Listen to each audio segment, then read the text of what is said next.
సంగారెడ్డి జిల్లా సంగారెడ్డి నియోజకవర్గంలోని 6, 7, 8, 27, 28 వార్డుల్లో భారతీయ జనతా పార్టీ ఆధ్వర్యంలో Medak MP Raghunandan Rao bike rally చేపట్టారు. మున్సిపల్ ఎన్నికల ప్రచారంలో భాగంగా నిర్వహించిన ఈ ర్యాలీలో పాల్గొన్న ఎంపీ బీజేపీ అభ్యర్థులను గెలిపిస్తే కేంద్ర ప్రభుత్వ నిధులతో వార్డుల అభివృద్ధి చేస్తామని హామీ ఇచ్చారు. గల్లీ నుంచి ఢిల్లీ వరకు బీజేపీ అధికారంలో ఉంటే అన్ని రంగాల అభివృద్ధి సాధ్యమవుతుందని తెలిపారు.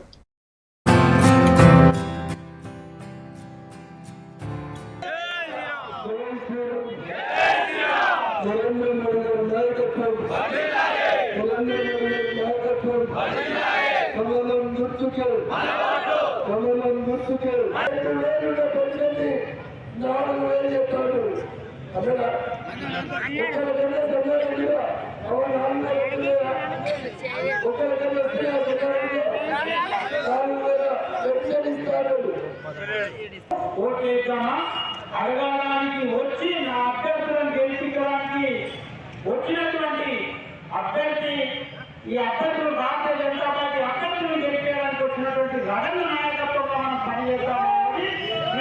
విధంగానే మీకు వజ్ర పరిపాలన చేస్తామో మీకు చూపిస్తాము. ఎలాంటి బ్రహ్మాండమైన పరిపాలన ఉంటుందో భారతీయ జనతా పార్టీ ఆల్రెడీ దేశంలో నిరూపించింది. అది సంగారెడ్డిలో కూడా నిరూపిస్తామని మీ అందరినీ కోరుకుంటూ మాకు అవకాశం ఇవ్వాలి.